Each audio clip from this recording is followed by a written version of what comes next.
Offensive coordinator Brian Callahan joins me in the trenches with Dave Lapham, brought to you by First Star Logistics.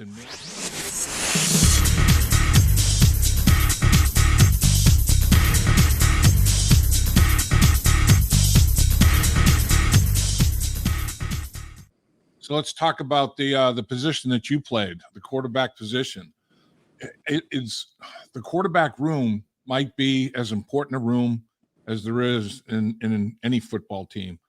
The quarterback room that you've got now, the guys that you got in there, how do you feel about it? Fantastic. It's obviously Joe. The whole thing starts and ends with Joe, and there's not enough good things you can say about him, and they've all been said at this point. So, but I think the backup roles are also really important. Backups in the NFL, when you have guys that are in the room, the way to communicate, that stuff is all really, really important. And it's not seen or heard very often, but the conversations that guys have, the trust that goes in there, it's a second and third set of eyes for the starting quarterback. And Joe always trusts those guys behind him because it allows him to have another set of coaches almost. And that's why quarterbacks, you see so many quarterbacks going to coaching, is because that's really what they've been doing as backups in their career. And so to have a guy like Trevor Siemian, who is almost a decade in the NFL of experience, played a ton of football, played well, I have a good relationship with him. That's great. And then you have Jake, who we think really highly of, and he has a real ability. And they're going to compete. It's going to be an open competition for the backup job. And then hopefully, when we come out of it, we have the best 2 and 3 quarterback we can have. And I'm really excited about seeing those guys compete and play in the preseason a bunch because I think they're both really good players. So Joe Burrow, as high a floor as you can imagine, as high a ceiling as you can imagine. I mean, where do you set your goals? I mean, what do you try to accomplish at this stage of your career? He already has accomplished a tremendous amount. Obviously, the Super Bowl is the ultimate goal for everybody, the player and the team and the coaching staff and everybody involved. But how do you approach it with Joe Burrow now? He's pretty self-motivated, goal-oriented, all that sort of thing. Yep. How do you handle the whole process with Joe? You just keep giving him information, and he can handle so much of it. And you even watch his progression just in how he plays. There's a maturation process that he's gone through. You look at the playoffs in 21 versus how he played in 22, and where I think he's going to be in this season is, it's decision-making process. It's understanding the game more, knowing the situations, when to be aggressive, when not, when to save yourself a hit, when you have to stand in there. I think that management of the position of him understanding how important he is to the team. Sometimes young players don't understand the big picture of what they mean for everybody. So when do you put yourself at risk and when do you play the conservative game when you need to? That part of it's been really fun to watch. He's always going to be able to throw on time and be accurate, and he sees coverages. But the thing I think you just see how he manages the entirety of the game has really improved. And I think there's always room for more improvement.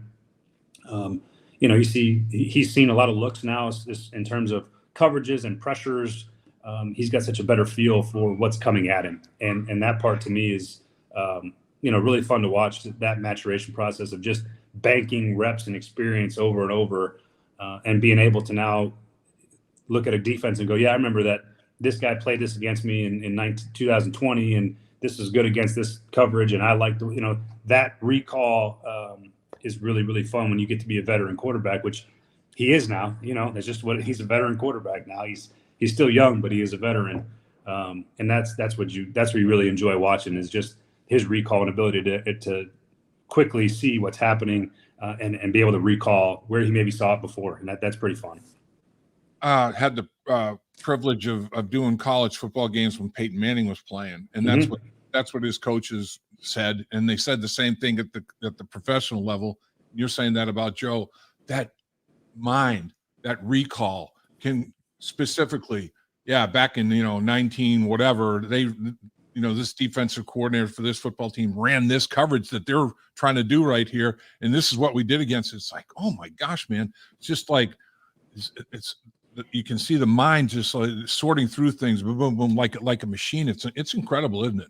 Yeah, and that's what separates him. That's what puts him in the upper echelon of players in the NFL currently, especially at the quarterback position. And he's got all the requisite skills to play the position. And then what makes him special is that side of his game, is just his ability to see and process and understand and be able to recall and do all that stuff is what makes quarterbacks that separates the guys that are just good players and the ones that are great and can be considered the top of their position. And that's what Joe is, and that's what his goal is to be the best player that he can possibly be. And he wants Super Bowls and MVPs and all those things that he is certainly capable of doing. And it's because of that ability that he has that's going to take him to those places. It was interesting to hear JaMarr Chase talking about the fact that he's doing a little nuances in his route running. He's trying a few different things, changing up the look of his routes, but he knows that he has to be at a specific spot in a specific time frame because Joe's going to have the ball there, and yep. he can play with it. And I remember Kenny Riley, God rest his soul, going into the Hall of Fame, and deservedly so, this year for the Bengals. Finally. Yeah, finally. Yeah. I remember him talking about Biletnikoff, and he's like, Dave, man, this guy at the top of his route, he's shown me so much. There's still 3 things left that he can do from a route standpoint. And it's like, that's the thing about him. He's not overpowering speed, but this dude is like such a sophisticated route runner. And to hear that JaMarr's, doing this kind of stuff, and he and Joe have been together so long, it's pretty exciting. That's what makes, again, that's what separates good from great. And JaMarr has all the great physical talents that you can have as a receiver. He's got all of it.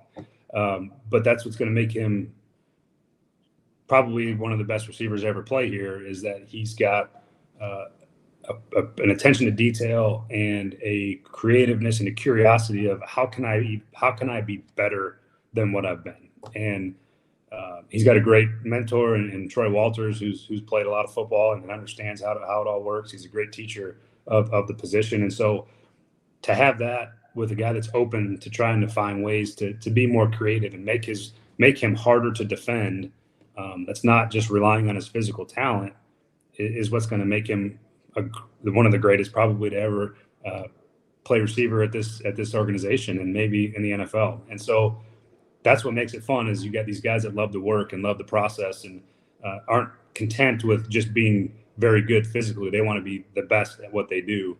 And I think we got a roster full of guys like that, which is super fun to be around. Yeah. I mean, T. Higgins, Tyler Boyd. I mean, with JaMarr Chase, we've said it, and I think almost everybody around the league agrees that it's the best threesome there is in pro football. It's something to watch these guys do their, time on task and not being complacent, always trying to get better. Man, it's exciting. The other thing too is the coaches. You guys have all been around and intact as a staff for a while, so there's a real strong dynamic there. The players, a lot of the key players have been around for a good time frame as well. So that type of thing, the time that everybody has spent together, that's nothing but a plus, right? I mean, continuity is one of the biggest advantages I think you can have in pro football, because it's so rare. And for us to be able to be in the same system and speak the same language and make the same coaching points, and understand that we're not just, our guys don't need to have the plays installed to them anymore. They know what we're trying to do. And now it becomes the refinement, the detail. How can we put guys in better position? We're a lot less worried about what the plays are. We're much more concerned about what is the best way to make this play work against every coverage and the detail is so much greater now, because we're not just teaching plays. We're teaching the 500 level course as opposed to the 100 level course. And it's a huge advantage to us. It really is, because now we can play. Our guys play so fast because they know what to do, and they've got reps invested. We've seen, versus our plays, we've seen all kinds of different coverages, and so Joe knows where to go with the ball all the time. I can't. There's really not enough things I can say positively about the impact that has, being able to be with people for this long. And I think you see it around the league a lot of times. There's young, talented players, quarterbacks in particular, that don't have continuity, and it stunts their ability to master something. And I think what's great about where we're at right now is our players have a mastery over our system, and they've invested the time into it because we've been afforded the time, Right. and we've all been together, and we all see things the same way. And I think it's, again, in a business where your edge is very small, I think that's a pretty big advantage for us, and creates a pretty nice edge for us when you talk about us versus other teams. Yeah, you used to cut the 500 level course and the master. It's like grad school. It's like getting your master's and your doctorate. I mean, it's not just undergraduate. The whole process is at the grad school level. It's unbelievable. And I've heard Zach mention it, and everybody, other coaches as well. The players understand the intent of what you're trying to do. It's like everybody is, as the cliche goes, everybody is on the same page, and turn the page, and they're on that page together, and keep turning pages, and they're on all those pages together. It's unbelievable. Yeah, it's I don't take it for granted, and I don't. I know how hard it is to get to this point, and how fortunate we are to be able to be together for as long as we have. And so that part is not lost on me. It's an important part of our success is that ability. And I think what makes it even more fun is you see Joe when he grows in the system. Is he's again, this is going to be his 4th year in our system, and so when we watch tape together now, you hear him a lot more because he has coaching points that he wants to make, and he's making sure everybody hears him talk about how he wants a particular route run, because he's almost the one that ends up coaching some of the young players because he's the one that's got to play with them. And so, he'll make a coaching point about how he wants a route run. He's very vocal now in the meeting room, and I think that's an awesome place to be when you have a quarterback that has such a mastery over what's happening and understands exactly what's trying to be done schematically, that now he can be the one voicing the details that he wants to see. And that's the beauty of it. Great to me when you have a great football team. It's coached by the players. It's their system. It's their offense. And we're here as coaches to guide and offer information. But when they really take it over like that, and they could walk into that meeting room, turn the tape on, and there could be no coach in there, and they're going to make all the same coaching points and all the same adjustments. And I have the same conversation whether I'm in there or not, whether their assistant coaches are in there or not. That's how you got something pretty unique. And I think that's where we're at right now. And it's a product of our time together. And I think it's fantastic.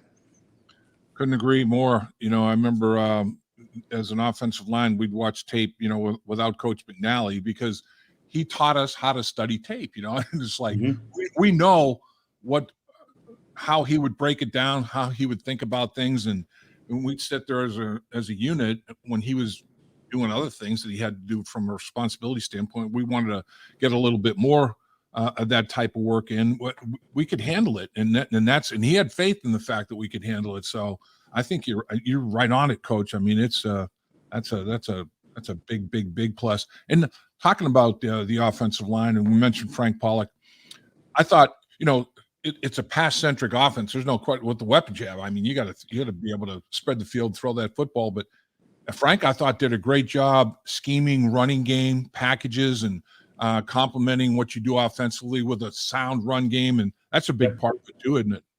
Yeah, and it's an area that we could definitely improve in. We spent a lot of time this offseason finding the best way to make our offense fit better together. We sort of shifted halfway through the year, roughly, became a pretty shotgun-centric, pass game-centric offense. And, how do you best implement the run game out of the shotgun to help complement the rest of it? And how do we get better at the play action part of the game to marry that run scheme up with the play action so it feels the same to the defense? And that was a big point of emphasis this offseason for us as a coaching staff, is finding the best way to marry our offense and make it more complete than it was last year. And I thought at the end of the year, the last 5 or 6 weeks, I thought we did a really nice job of that. Again, can be improved, but Frank and how he built the scheme as the year went along, how he adapted really to what he is not familiar with. You know, we dipped into the RPOs and the shotgun run game, where Frank has always been one of the best under center, wide zone, schematic coaches out there. And so for him to pivot and do what's best for the team and what the players we had were, finding our what those guys do great, I thought was really impressive by Frank. And again, we've had a whole offseason to study, and I feel awesome about where we're headed. But if we can find ways to make more explosive runs and allow our guys to take advantage of the space that our receivers give us, that's really going to be, I think, help us get to that next level that we're trying to get to. In conversation with Orlando Brown, that's one thing he talked about. Man, I'm excited. I mean, our offense, so many things look the same, and I can make some things look the same at my position specifically. Well, so many different things look the same. And man, when you're in that, when you have that type of advantage, you know, mental and physical, it's so helpful going into a football game, man. Yeah, and it's fun for me to hear our players say things like that, because that means that they believe and buy into what we're trying to accomplish, and they see the value in how the scheme is put together, and so that part is, as a coach, is always good to hear. I like when our guys say things like that, because it means that they believe in it the same way we do, and that's pretty awesome. Well, Coach, you've done one heck of a job, no question about it, and this football team has been successful. And man, fun to watch. And the city's just off the hook. I mean, it's like you mentioned, Joe Burrow's golf outing. The response was incredible. The softball game that Logan Wilson put together, response was incredible. Sam Hubbard, and that's the other thing too, is so many guys are using the platform to help others, you know, and give back to the community. That's all a plus as well. I mean, things are beautiful down there at Paycor, Coach. Yes, they are. Hard to complain, and you know, the season always brings a roller coaster of things that happen, and every year you face some adversity you weren't anticipating facing. But you know, I think we're built for it. We're built for all the things that are about to come our way, and I think that we have an excellent football team. And you know, most of the time when you leave in the spring, you're real excited to go on vacation, and truthfully, I'm really excited to get back to work. I mean, I'm very excited for this season. I feel really confident in what we're capable of accomplishing, and so that part gets me up in the morning, you know. And I think that I wish we started training camp next week. Part of me does, not all of me, but part of me. I hear that. But I'm excited, and I think our fans should be excited. I think our team should be excited, and we should have a chance to have a really special season. Love that, Coach. And let me get you out of here on this, coaches. You guys really. This window right here is something to take advantage of, like you say, because players during the bye week, they get some days off. Coaches are self-scouting, making adjustments. You guys don't get a day off until hopefully the conclusion of the Super Bowl at the end of February. You know, it's like, man, it's a heck of a grind. So to get a little bit of time away from the game and recharge the battery is always productive. You staying around? You heading out of town? What do you got cooking with family, Coach? A little bit of everything. It's this time of year where we spend, you know, you get to spend family time and see families, do, you know, but take a vacation, get away, recharge. I'm going to, it's my wife and I's 10th anniversary, so we're going to go down to Cabo for a little bit without the kids. Congrats. Awesome. And then we go out to the East Coast. My wife's from the East Coast, and so we spend some time out there, seeing her family, and then I'll be at the Taylor Swift concert. I'll be participating in that with my daughter, and my sisters will come into town for that one too. So a little bit of everything, plenty of family time and plenty of time to recharge and take a break. But yeah, I'll be in and out of town, but I'll be taking advantage of the time off. I can see Coach Callahan in the sun down there at Cabo, and then all of a sudden, close the eyes and the schemes start coming into your head. You know, it's like, wait, I got to get away from that. Yeah, you have to find a way to unplug it for a minute, but it's hard. I hear you. Well, as always, unbelievable stuff. Appreciate both your time and the information imparted. Outstanding, Coach. Of course, always happy to come chat football with you, Lap. Appreciate it. You guys have a good one. You too. Dave Lapham here, and every day I am grateful for my experience to have played professional football. As a player, I realized self-motivation, leadership, and appreciating your teammates are key. At First Star Logistics, you can use those same attributes to create the life you want for you and your family. Build your future by working hard like I did. You'll see results both on and off the field. Call First Star Logistics today and be part of our winning team. Hey there, everybody. I'm Dave Lapham, and we do a podcast called In the Trenches with Dave Lapham, brought to you by First Star Logistics. And if you want to hit the like button on when you're reserving any video, that'd be a good thing to do. And if you want to subscribe and not miss any videos, make sure you do that, because we are going to try to cover the Cincinnati Bengals every way that they can be covered.